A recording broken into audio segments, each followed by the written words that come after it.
ஈரானுக்கு எதிரான தாக்குதல்களை 5 நாட்களுக்கு ஒத்திவைக்க டிரம்ப் உத்தரவு. அமெரிக்காவுடனான பேச்சுவார்த்தை. ஈரான் நாடாளுமன்ற உறுப்பினர் எச்சரிக்கை. கொலம்பிய வான்படை வானூர்தி விபத்து, 66 பேர் உயிரிழப்பு. ஆட்பதிவு திணைக்களத்தின் அனைத்து பொதுச் சேவைகளும் தற்காலிகமாக இடைநிறுத்தம். தங்கம் வைத்திருப்பவர்கள் கவனத்துக்கு. வெளியான பரபரப்பு அறிக்கை. பணவீக்கம் 1.6% வீழ்ச்சி. இலங்கை பொருளாதாரத்தில் ஏற்பட்டுள்ள மாற்றம்.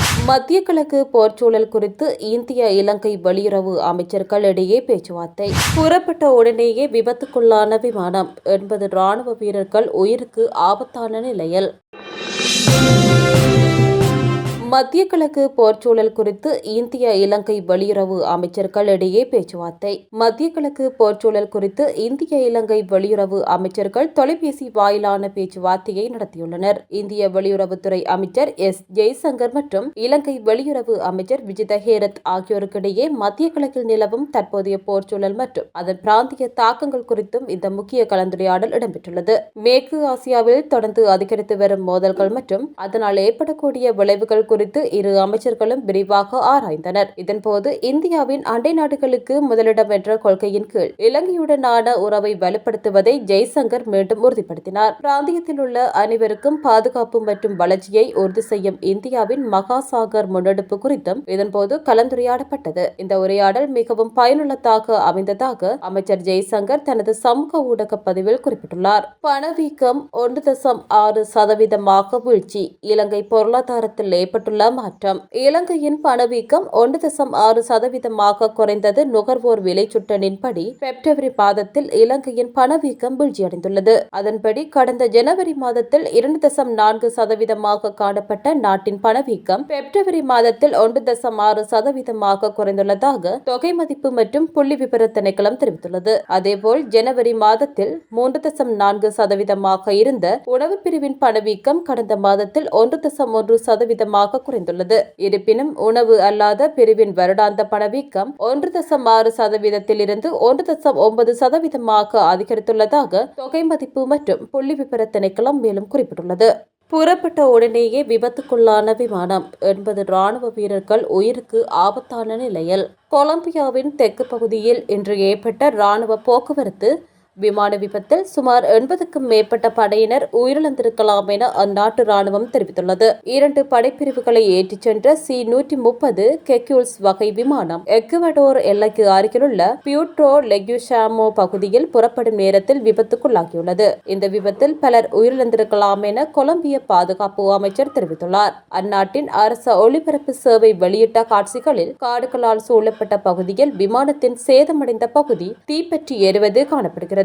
இந்த வகை விமானங்கள் பொதுவாக சுமார் 100 படையினரை ஏற்றிச் செல்லும் திறன் கொண்டதாகும். ராணுவத்தினர் சம்பவ இடத்துக்கு ஏற்கனவே சென்றுள்ளனர். இருப்பினும் உயிரிழந்தோர் எண்ணிக்கையும் விபத்து காரணமும் இதுவரை உறுதிப்படுத்தப்படவில்லை என்று அந்நாட்டு பாதுகாப்பு அமைச்சர் சமூக வலைதளத்தில் தெரிவித்துள்ளார்.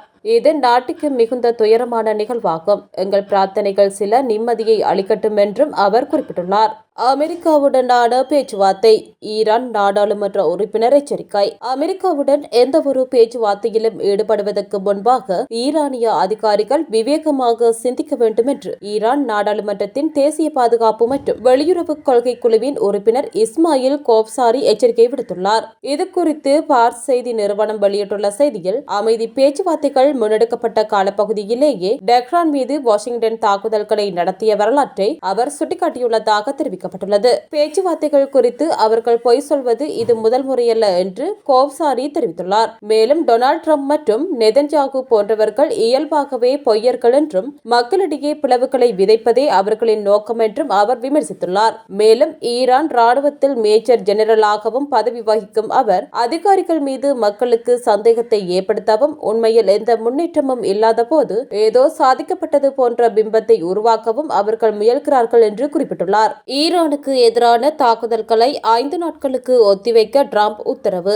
மத்திய கிழக்கில் நிலவி வரும் மோதல்களுக்கு முழுமையான மற்றும் நிலையான தீர்வை எட்டும் நோக்கில் ஈரானுடன் கடந்த 2 நாட்களாக மிகவும் ஆக்கப்பூர்வமான பேச்சுவார்த்தைகள் முன்னெடுக்கப்பட்டுள்ளதாக அமெரிக்க ஜனாதிபதி டொனால்ட் ட்ரம்ப் அறிவித்துள்ளார். இந்த பேச்சுவார்த்தைகளின் தற்போதைய முன்னேற்றத்தை கருத்தில் கொண்டு ஈரானின் மின் உற்பத்தி நிலையங்கள் மற்றும் எரிசக்தி உள்கட்டமைப்புகள் மீது நடத்த திட்டமிடப்பட்டிருந்த அனைத்து ராணுவ தாக்குதல்களையும் அடுத்த 5 நாட்களுக்கு ஒத்திவைக்க வைக்குமாறு அமெரிக்க பாதுகாப்புத்துறைக்கு அவர் உத்தரவிட்டுள்ளார். தனது ட்ருத் சோசியல் தளத்தில் இது குறித்து பதிவிட்டுள்ள ஜனாதிபதி டிரம்ப், ஈரானுடனான இந்த விரிவான மற்றும் ஆழமான ஆலோசனைகள் இந்த வாரம் முழுவதும் தொடரும் என குறிப்பிட்டுள்ளார். தற்போது நடைபெற்று வரும் இந்த உயர்மட்ட பேச்சுவார்த்தைகளின் வெற்றியை பொறுத்தே அடுத்த கட்ட நடவடிக்கைகள் அமையும் எனவும் அவர் சுட்டிக்காட்டியுள்ளார். மத்திய கிழக்கில் நீண்ட காலமாக நிலவி வரும் பகையை முடிவுக்கு கொண்டு வருவதற்கான ஒரு முக்கிய ராஜதந்திர நகர்வாக இந்த திடீர் அறிவிப்பு சர்வதேச அளவில் பார்க்கப்படுகிறது.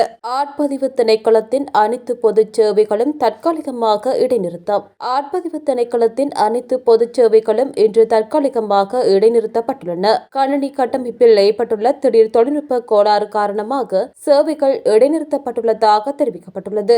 இதன் காரணமாக ஒரு நாள் சேவை உள்ளிட்ட அனைத்து சேவைகளும் இன்று முன்னெடுக்கப்பட மாட்டாது என ஆட்பதிவு திணைக்களம் அறிவித்துள்ளது. பத்திரமுல்லையில் அமைந்துள்ள தலைமை அலுவலகம் மற்றும் ஏனைய அனைத்து பிராந்திய அலுவலகங்களிலும் சேவைகள் தற்காலிகமாக இடைநிறுத்தப்பட உள்ளதாகவும் அறிவிக்கப்பட்டுள்ளது.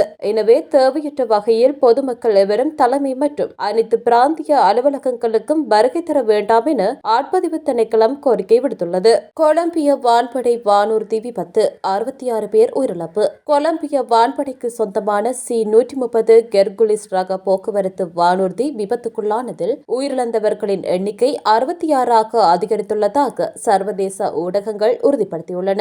கொலம்பிய ராணுவ வீரர்கள் மற்றும் வான்படை ஊழியர்களை ஏற்றிச் சென்ற இந்த விமானம் பெரு எல்லைக்கு அருகிலுள்ள வானூர்தி நிலையத்திலிருந்து புறப்பட்ட சிறிது நேரத்திலேயே விபத்துக்குள்ளானது.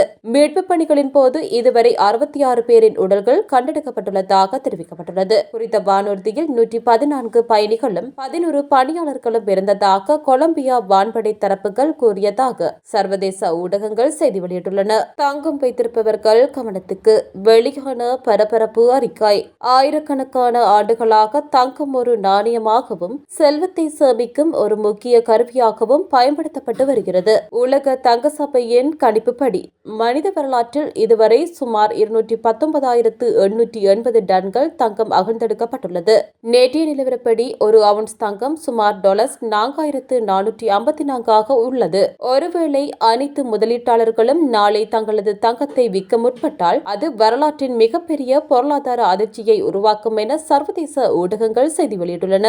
சுமார் 200,000 டன் தங்கம் ஒரே நேரத்தில் சந்தைக்கு வரும்போது அதற்கான கேள்வி குறைந்து வழங்கல் அதிகரிக்கும். இதனால் தங்கத்தின் விலை அதிரடியாக வீழ்ச்சியடையும். வர்த்தக நிலையங்கள் இந்த சரிவை கட்டுப்படுத்த தற்காலிகமாக வர்த்தகத்தை நிறுத்த வேண்டியிருக்கும் என தெரிவிக்கப்படுகின்றது. தங்கத்தின் விலை குறைந்தால் சுரங்க நிறுவனங்கள் நகை உற்பத்தியாளர்கள்